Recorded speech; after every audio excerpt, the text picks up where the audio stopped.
Welcome back to our third tutorial this week, guys, which is solving equations involving logs. So if you've not looked at the first video involving logs, you need to go back and look over the first video, because again, in that first video, it goes through our rules from logs from rule 1 to 8 on page 21, which we're going to be using as we go throughout this video. Now remember, as I go through these, if I use a rule from page 21, I'll be calling out the number of the rule that I use, so ensure to have your log tables open beside you as we're working through these sums. Okay?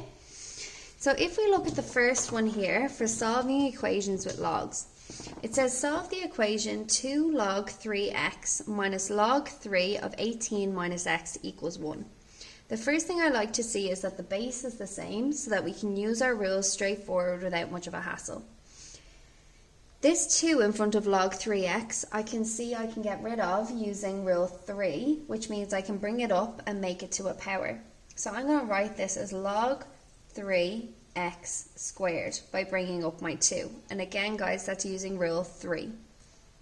Minus log 3 of 18 minus x is equal to 1.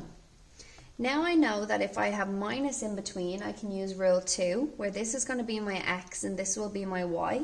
So I have log 3 of x squared over 18 minus x is equal to 1. Which means now I can make 3 to the power of 1 equal to what's inside the bracket. So 3 to the power of 1 equals x squared over 18 minus x. Now to get the denominator away on our fraction, to get rid of the bottom of our fraction, we're going to times both sides by 18 minus x and times by 18 minus x. So we know that they're going to cancel on the right hand side, and now we're going to have 3 by 18, which gives me 54, and 3 by minus x, which gives me minus 3x, is equal to x squared. I'm starting to form a quadratic, so I know I need everything to be on one side. So I have 0 is equal to x squared plus 3x minus 54. I know I need to get my factors of 54, which I can see are going to be 9 and 6, to try and get me 3. So I'm going to have 0 is equal to an x in each bracket, 9 and 6. To get plus 3, I need plus 9, take away 6. So now I have x plus 9 is equal to 0, and x minus 6 is equal to 0. So now I'm going to minus 9 on both sides, or bring it over, change the sign, whichever you prefer. And I get x is equal to minus 9, and x is equal to 6, which was nice and straightforward.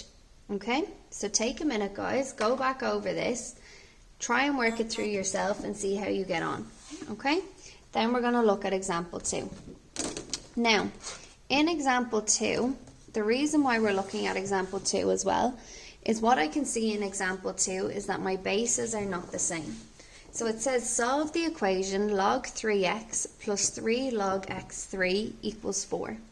Now this is where I need to use rule 8 in my logs, okay, so that I can change the base. Now I'm going to choose to change log 3x because this one has a 3 involved as well at the front, so he's going to be a little bit more complicated. And we need to change him to the base x to be able to solve this guy. So to be able to do this, again, looking at rule 8 on page 21, we have log 3 of x is equal to the log of what I want, which is to the log x, of whatever's inside the bracket, which is x again, over the log of x to 3. Okay? Now, we know, again, from rule 6, that the log x of x just leaves me with 1.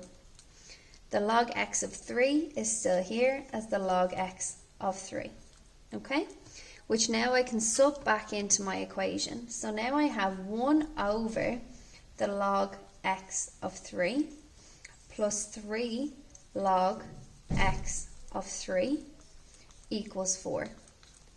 Now at this stage, guys, what I'm going to do is use a method of substitution to try and solve this. So because there's one below the line and one above the line, it's just getting a little messy. So I'm going to let y equal to the log x of 3 so that I can solve this a bit more simply. Which means now my equation, and we'll change colour until we substitute back out, is 1 over y plus 3y is equal to 4, which is a lot more straightforward to solve. So now I'm going to times everything by y to get rid of the fraction, which would leave me with 1 plus 3y squared is equal to 4y. To solve this, now I know I have a quadratic, so we need to rearrange. So we have 3y squared, bring your 4y over, he becomes minus 4y, plus 1 is equal to 0. So I have 3y and y. My only factors of 1 are 1 and 1, and if we want minus 4, they both need to be a minus. Which means I get 3y minus 1 is equal to 0. So 3y, bring your 1 over, is equal to plus 1. Divide both sides by 3, so y is equal to 1 over 3. Y minus 1 is equal to 0, so y, bring your 1 over, is equal to 1. Now I'm happy that we have two values for y, but now we need to go back and actually find our values for x. So going back to my blue marker, I have two answers I need to use. The first time is when y is equal to a third, which means that log x of 3 is equal to 1 over 3, which means that we have x to the power of a third is equal to 3. So we can say that x to the power of a third is equal to 3, okay, which we know is the same as cubing both sides. So if we cube both sides here to get rid of that third, we can get x is equal to 27. And that's our first answer.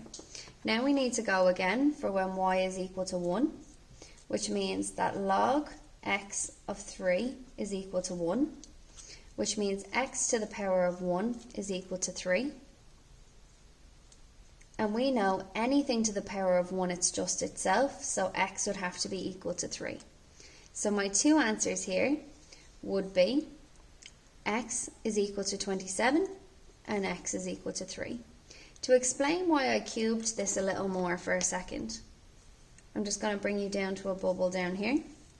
We know that x to the power of a third is the same from rule 6 of indices as having the cubed root of x. And the opposite of a cubed root is going to be a cubed. So just to go back and explain why I cubed both sides, to get rid of a cubed root, which is the same as having the power of 1 over 3, I cubed both sides to get 27. Okay? Take a minute, go back over that again, particularly look over our method of substitution and see how you get on and try the few questions now that follow. Thanks very much, guys. See you next time.